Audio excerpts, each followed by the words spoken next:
ये कब हुआ? अरे हमने प्रोटेक्शन यूज की थी। कभी कभी प्रोटेक्शन फेल हो जाती है। बेबी मैंने तुम्हें बताया था हमारा कोई फ्यूचर नहीं है, और देखो मैंने बताया था मैं शादीशुदा हूँ। ये सब बताने की जरूरत नहीं है। अरे मैं नहीं बोल रही हूँ कि तुम मुझसे शादी करो या मेरे बच्चे को अडॉप्ट करो। मैं खुद इस बच्चे को नहीं अपनाना चाहती हूँ। मैं अपना करियर स्पॉइल नहीं करना चाहती इस बच्चे के लिए।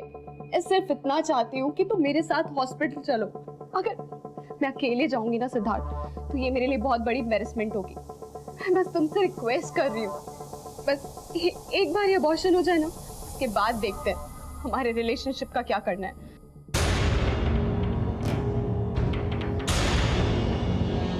प्लीज करो मत, मैं चलूंगा साथ में, सब ठीक हो जाएगा।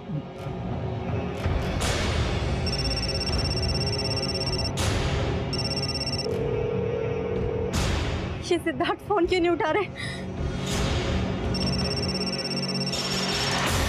सिद्धार्थ, मेरी इस हालत में भी तुम्हें तुम्हारी वाइफ की पड़ी हुई है ना? सिद्धार्थ, तुम्हें मेरी कोई फिक्र नहीं है? ऐसा नहीं है बेबी, प्लीज ऐसा नहीं है। फोन उठाओ प्लीज।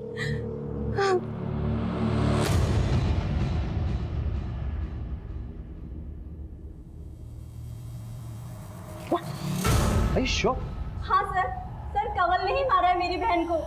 अभी मेरी बहन की चिता ठंडी भी नहीं हुई थी और उसका पति अपनी भाभी के साथ। आपके पास कोई प्रूफ है? हाँ सर है, ये देखिए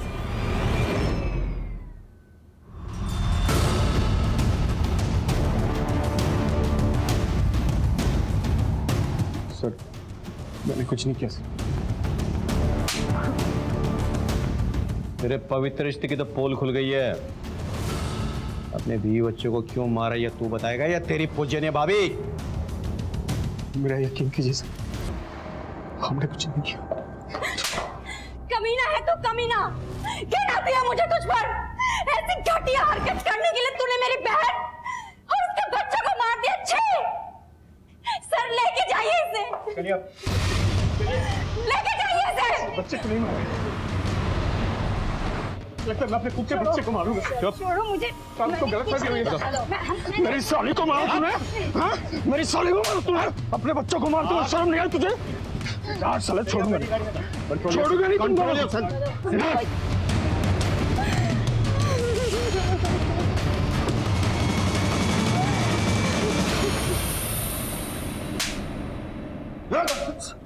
तब तक मारूंगा जब तक सच नहीं बोलेगा।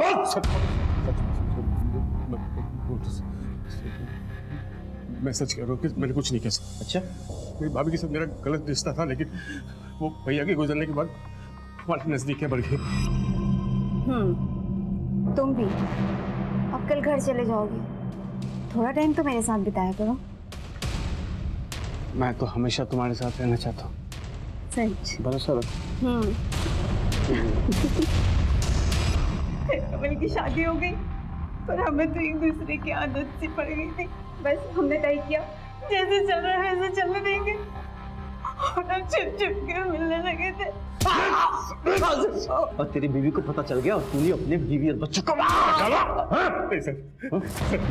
सच बोल। तो मेरी बीवी कंचन को कुछ नहीं मालूम था। कंचन को पता भी चलता तो भी मैं इसको नहीं मारता। I loved her sir. ये छुप छुप कर मिलने से तंग आ गई होगी ना।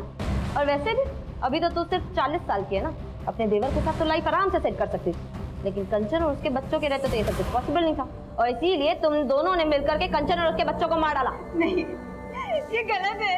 कमल अपनी पत्नी से बहुत प्यार करता था, दुनिया थी वो उसकी। कंचन एक बहुत अच्छी लड़की थी, मैं उसका घर नहीं तोड़ना चाहती थी। मुझे जो चाहिए था वो मुझे मिल रहा था, फिर मैं उसे क्यों मारूंगी? मर सर, मर। तब तक मर जब तक सच नहीं बोलता, और उसके बाद ही मरते रह। हमारे तमाम कोशिशों के बावजूद कमल और नीता इसी बयान पर टिके रहे कि उन्होंने ये खून नहीं किया। कमल दिल्ली में ही था और उसका अपने भाभी के साथ नाजायज संबंध भी थे, लेकिन हमारे हाथ कोई ऐसा पुख्ता सबूत नहीं लगा जिससे यह साबित हो सके कि उन्होंने ही ये मर्डर किए हैं। इसी बीच हमें एक लीड मिली। आगे बहुत सारे खबरी का फोन आया था। कंचन के घर से जो ज्वेलरी लूटे गए थे वो शाहदरा के पास एक ज्वेलरी शॉप में बेचे गए हैं। उठा लो उस ज्वेलरी। सब हाँ साहब, ये ज्वेलरी तो कल ही खरीदी है मैंने। चोरी का माल ही है, समझ में आया? माफ करना साहब, छोटा दुकान है अपना, छोटे मोटे लोग ही आते रहते हैं यहाँ पे। किसने भेजी थी? 2 लोग आए थे साहब, एक बाहर बाइक पे खड़ा था, एक अंदर आया था ज्वेलरी बेचने। सीसीटीवी है दुकान में? नहीं साहब, सीसीटीवी तो नहीं है। पहचान लोगे दोनों को? हाँ, एक को तो पहचान लेंगे साहब। स्केच बनवा दो सर। जाइए इनके साथ।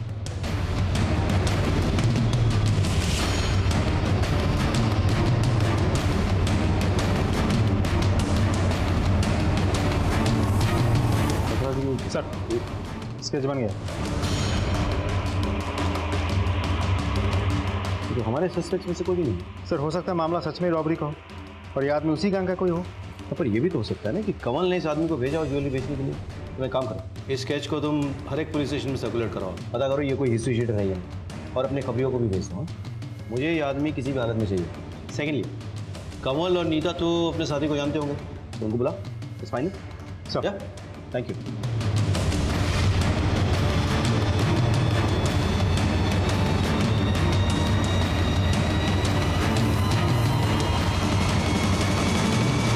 पहचानते हो?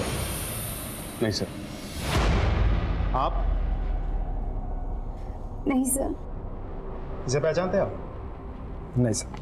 कामिनी जी कहाँ है? शायद वो जानती हो। वो कैसे जानेगी सर? उसके सारे फ्रेंड्स को मैं जानता हूँ, मैंने कभी नहीं देखा इसे।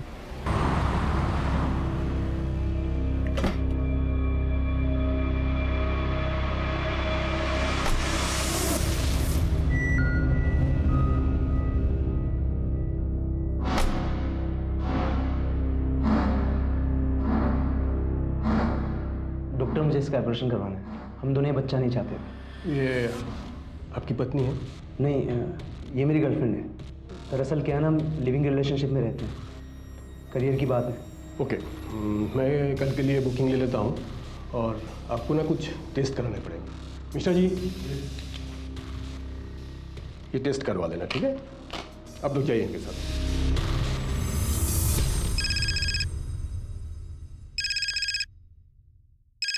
हेलो। हाँ सर, आपने जो स्केच दिया था, वो लड़का आया है क्लिनिक में एक लौंडिया लेकर, अच्छा बच्चा गिराने की बात कर रहे हैं। हाँ सर, कल सुबह आएगा फिर। गुड गुड, ठीक है, थैंक यू सो मच।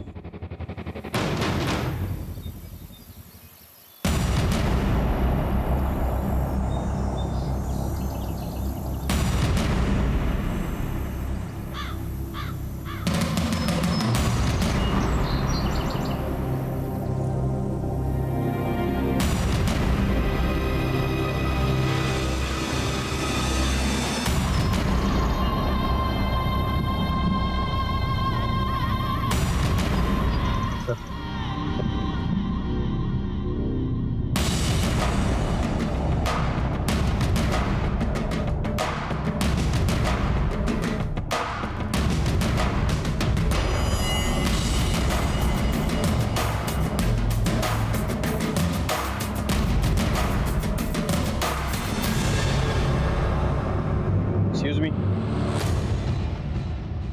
आप दोनों उस गाड़ी में बैठिए। चलिए।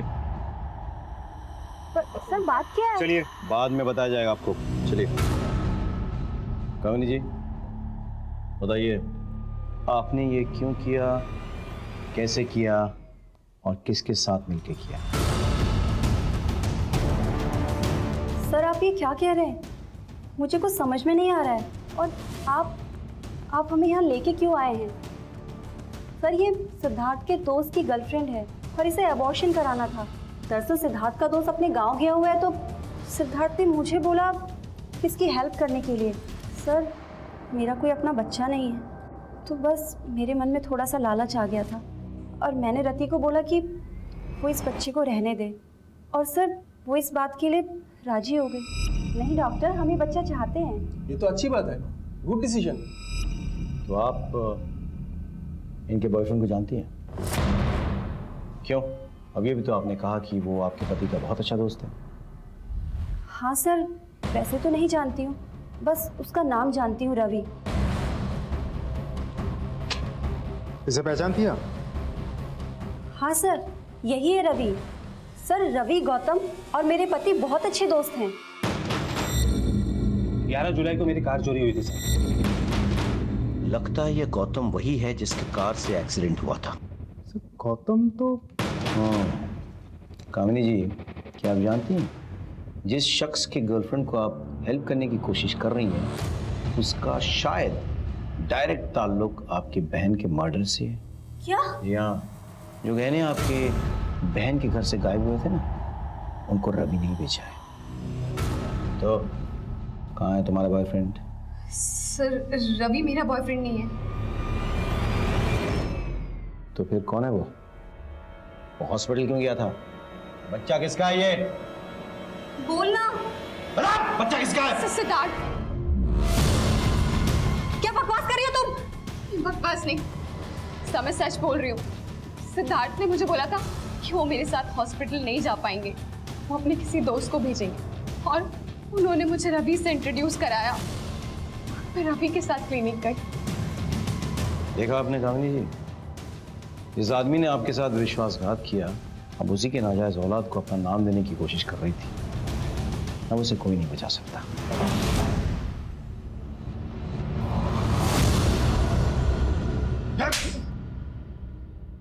चल। सर कंचन को मेरे और रति के बारे में पता चल गया।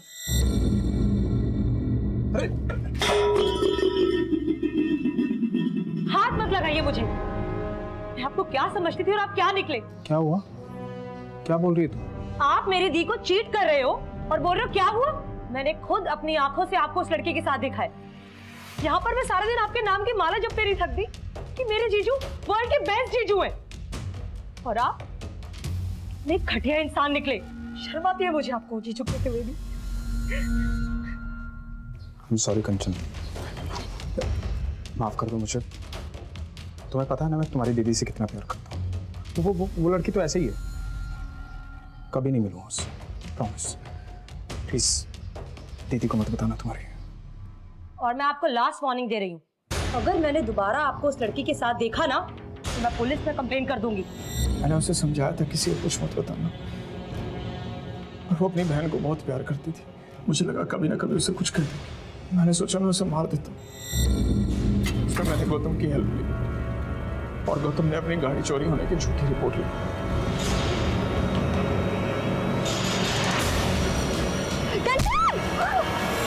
वो बच गई थी सर। मेरी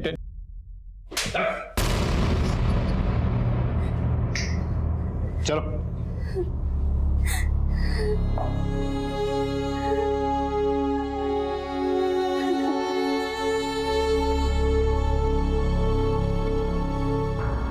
कंचन को अपराध से पहले बार बार दस्तक मिली। उसने गोलगप्पे वाले के पास सिद्धार्थ की गाड़ी में रति को देखा, दोनों को कैफे में रोमांस करते देखा, झंडे वाले मेट्रो स्टेशन में भी उसने दोनों को देखा। लेकिन वो इस दस्तक को समझ नहीं पाई। वो ये नहीं समझ पाई कि जो आदमी अपनी पत्नी को धोखा दे सकता है वो किसी भी हद तक गिर सकता है। लेकिन उसने इस बात का जिक्र अपने दीदी से नहीं किया, क्योंकि वो अपने दीदी के घर में दरार नहीं पैदा करना चाहती थी। वो तो इस दस्तक को भी नहीं पहचान पाई कि उसकी दीदी कामिनी के मन में उसकी और जीजाजी को लेकर शक पैदा हो गया था। यहां तक कि कामिनी ने भी एक दस्तक को नजरअंदाज किया। जब गौतम की गाड़ी ने कंचन को टक्कर मारने की कोशिश की तब कामिनी को ऐसा लगा कि ये ड्राइवर जानबूझकर कर रहा था, लेकिन उसने इस बात को सीरियस नहीं लिया। वो अपने प्रॉब्लम्स में इतनी उलझी हुई थी कि उसने इस दस्तक को सुनकर भी अनसुना कर दिया। अगर उस वक्त कामिनी पुलिस स्टेशन चली गई होती तो शायद आज कंचन जिंदा होती और साथ में उसके बच्चे भी। इसी के साथ मैं सीनियर इंस्पेक्टर विवेक शर्मा आपसे विदा लेता हूं। कल फिर मिलेंगे। सतर्क रहिए, देखते रहिए क्राइम पेट्रोल दस्तक। मकसद सिर्फ बताना नहीं, बचाना है। जय हिंद। तो इस बात पे सेल्फी तो बनती है ना? क्यों नहीं, जल्दी से।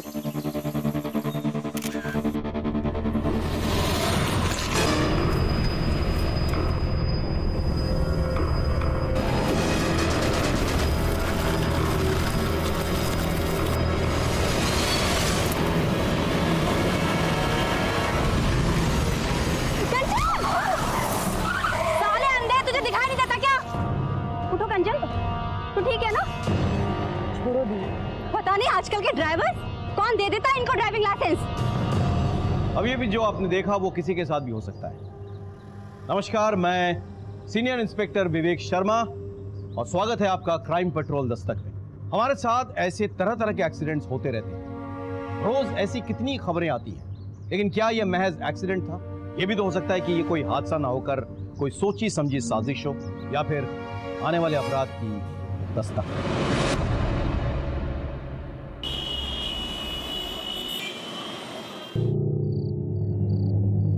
कब आओगी?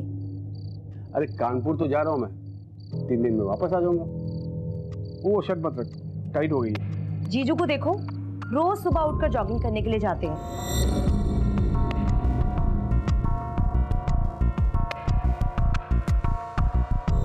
तू और तेरे जीजू, जब तक तू उसका नाम नहीं लेती ना सुबह से, तेरा खाना नहीं बचता, दिन नहीं गुजरता तेरा। मेरे जीजू है ही वर्ल्ड के बेस्ट जीजू, कितना हार्ड वर्क करते हैं वो। हाँ, ये बात तूने सही कहा। वैसे हार्ड वर्क तो मुझे भी करनी है।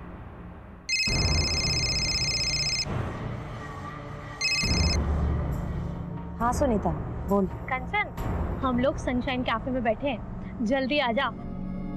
चल ठीक है, मैं आती हूँ। आ रही है।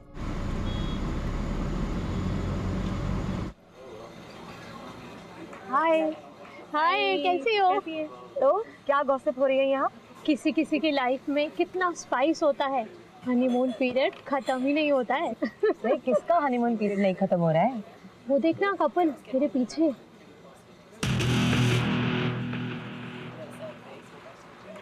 जीजू, वो तेरी दी जीजू है क्या? नहीं नहीं, वो पीछे से देखने में मुझे ऐसा लगा मेरे जीजू हैं। कोई और है। ओके, अच्छा सुनो, मैं चलती हूँ, मुझे बच्चों को ना पिक करना है ट्यूशन। अरे अभी तो आई हो, क्या बैठ रहा हूँ थोड़ा सा? नहीं नहीं, लेट हो रहा है, मैं ना फिर कभी आऊँगी। हाँ अच्छा, तू चलती भी ना। Bye bye.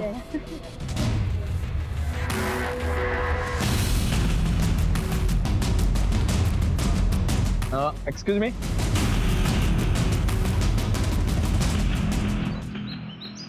जीजू, एक्चुअली मुझे आपसे कुछ बहुत ज़रूरी बात करनी थी।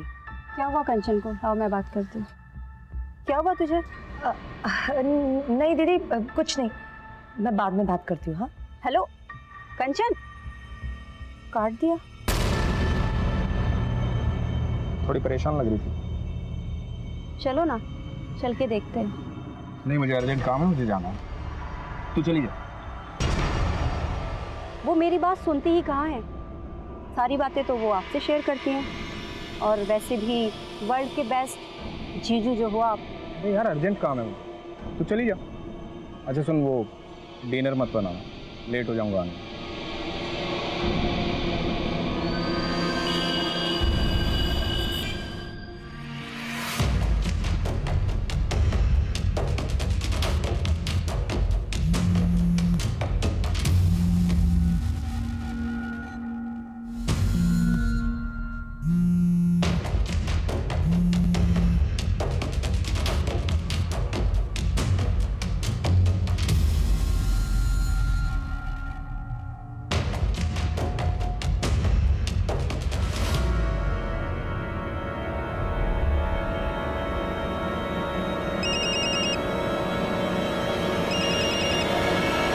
जीजू, इतनी रात को भी जीजू की याद आ रही है तुम्हें? हाँ, अब जीजू का नाम लेके इतना भी मत जला। नहीं, वो एक्चुअली जीजू का कॉल आने वाला था, तो मैंने सोचा कि। तो ठीक है ना? हाँ, क्यों? नहीं, थोड़ी परेशान लग रही है तुम। नहीं, बस आपको मिस कर रही हूँ। मेरी हॉट बीवी, मेरे बच्चों का ख्याल रखना। कानपुर से जल्दी आकर हॉट बीवी और बच्चों को ढेर सारा प्यार दूंगा मैं। अभी रखता हूँ, love you too, bye bye.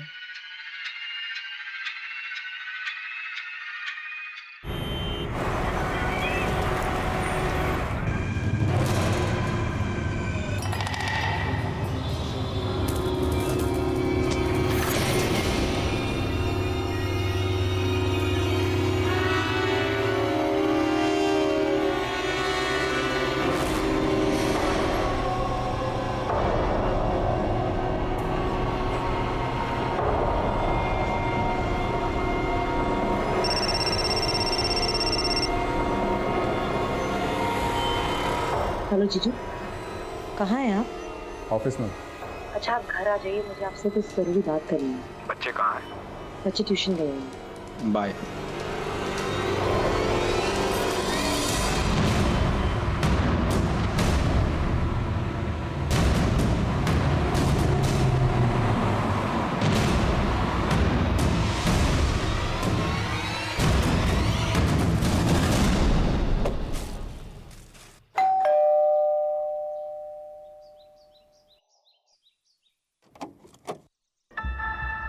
Pretty pretty flowers मेरी प्रीटी प्रीटी साली के लिए।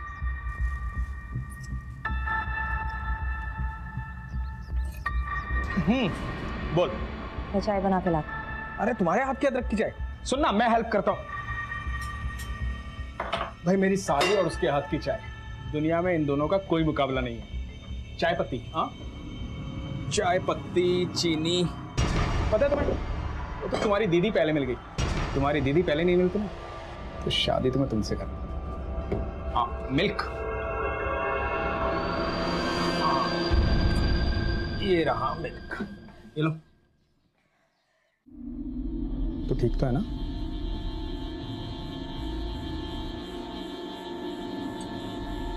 अरे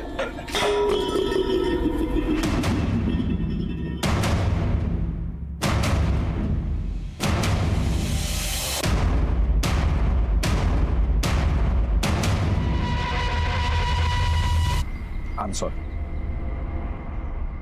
जो हुआ उसे भूल जाओ, ऐसा नहीं होना चाहिए। किसी को बताना मत, बहुत बदनामी हो गया।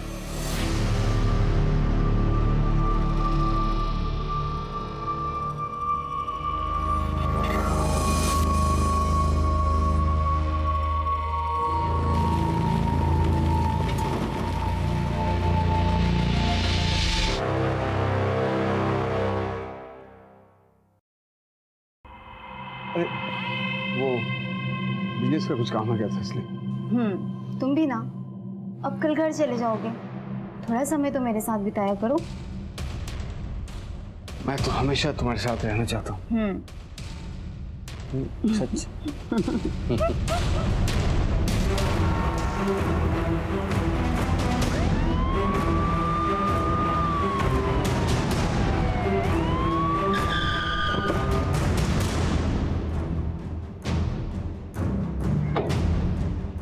सर, एक औरत और 2 बच्चों की हत्या हुई।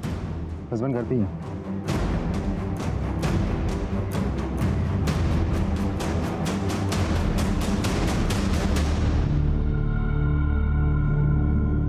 ये कब और कैसे हुआ? पता नहीं सर, मैं बाहर कानपुर गया था, घर आया थे कब।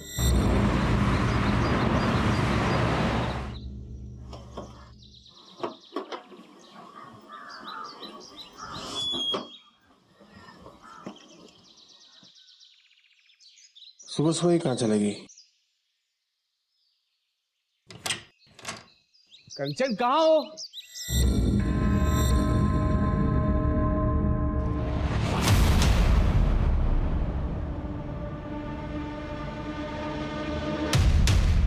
सर मुझे तो ये रॉबरी का केस लगता है। अलमारी का लॉक तोड़ा गया है, तिजोरी बिल्कुल खाली है। और ये देखिए सर, ब्लड के ट्रेसेस भी तो हैं। तुम्हें तो कह रहे थे कि कोई फोर्स एंट्री नहीं हुई है। जी सर, मैंने चेक किया था, कोई फोर्स एंट्री तो नहीं हुई थी। लेकिन सर ऐसा भी तो हो सकता है कि कंचन ने बिना देखे दरवाज़ा खोला हो और किलर ने अंदर आते ही तुरंत उस पर अटैक किया हो।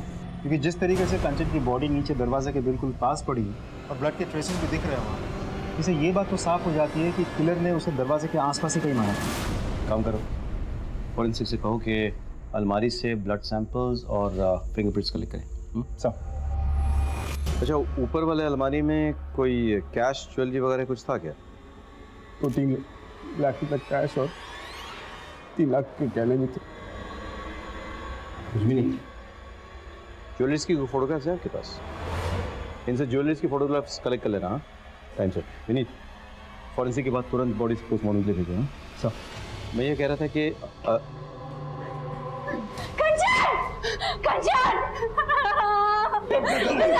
एक्सक्यूज मी, आप लोग कौन हैं? मेरी साली है।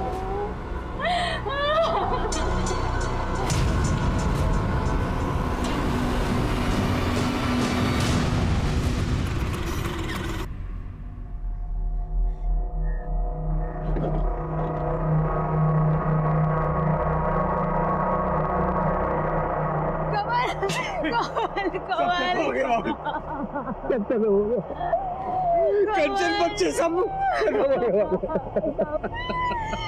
मैंने तुझसे कहा था कंचन की कुंडली में दोष है, उसे अकेला मत छोड़ना।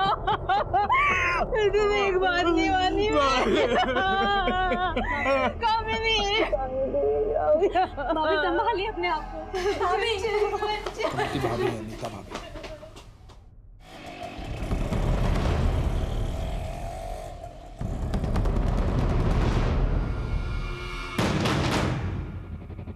फुटेज निकाले सर।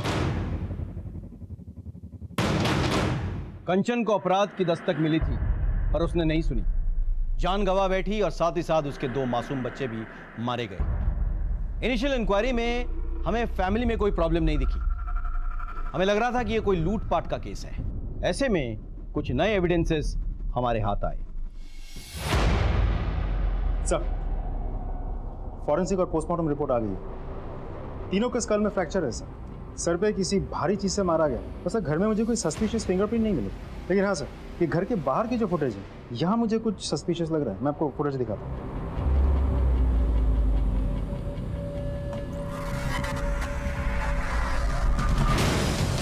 दिल्ली की इतनी गर्मी में ये उड़ उड़ के कहाँ जा रहा है? हाथ में ग्लव्स है, चेहरे पे दुपट्टा है। श्योर अपनी आइडेंटिटी छुपाने के लिए सब कुछ किया है इसने। साइकिल तो लेडीज वाली लग रही है, लेकिन इसमें मर्द बैठा है या औरत ये नहीं पता चल रहा। ग्लव्स पहन रखा है इसलिए फिंगरप्रिंट भी नहीं। और ये देखिए सर, हथौड़ा, शायद इसने मर्डर इसी से किया है। और अलमारी भी इसी से तोड़ा है। बहुत प्लानिंग के साथ मर्डर और रॉबरी किया है सर इसने। मुझे तो डाउट है, इतनी रात को कंचन एक अनजान आदमी के लिए दरवाजा क्यों खोलेगी? सर वो नींद में थी, ध्यान नहीं दिया, नींद से उठकर दरवाजा खोल दिया होगा। पॉसिबल है, लेकिन ये भी तो पॉसिबल है कि वो जाना पहचाना था, इसीलिए कंचन ने दरवाजा खोला और अंदर आकर उसने कंचन और उसके बच्चों की बेरहमी से हत्या कर डाली और इस कत्ल को लूट की शक्ल दे दी। पॉसिबल है सर, लेकिन ये भी तो हो सकता है कि किलर को पहले से ही पता था कि घर में कैश और ज्वेलरी रहते हैं, इसीलिए लूटपाट के इरादे से ही वो घर में घुसा, एक एक करके सबको मारा, कैश और ज्वेलरी लिया और फरार हो गया। यही तो पता करना है कि ये लूट के लिए मर्डर था या मर्डर करके से लूट की शक्ल दी गई। एनीवे, साइकिल का कुछ पता चला?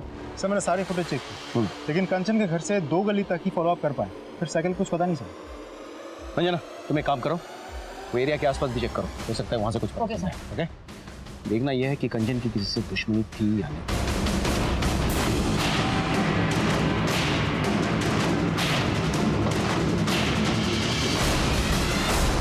नहीं सर, कंचन की किसी से कोई दुश्मनी नहीं थी सर। उसकी तो कभी किसी से छोटी मोटी लड़ाई भी नहीं हुई सर। सर कुछ कहना है? सर कुछ दिन पहले की बात है, मैं और कंचन मार्केट में थे और जब हम मार्केट से घर लौट रहे थे तो तभी एक कार बहुत तेजी से कंचन की तरफ आई।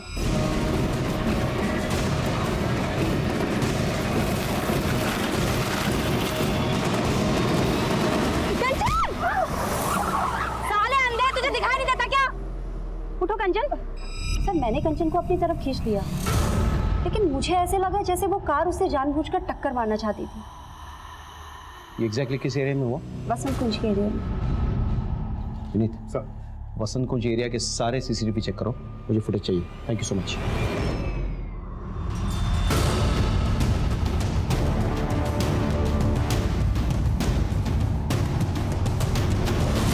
फुटेज में ड्राइवर का चेहरा कुछ क्लियर नहीं है। गाड़ी के डिटेल्स निकलवा। Sir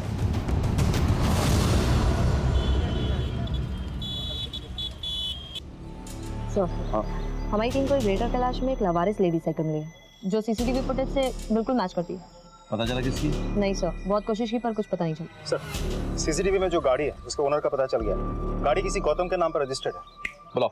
Gautam ji, DLY XYZ 1234 आपकी गाड़ी का नंबर है? जी सर। 14 तारीख को आप अपनी गाड़ी में कहाँ जा रहे थे? मैं कहाँ जाऊँगा सर, मेरी तो कार ही चोरी हो गई है। चोरी हो गई?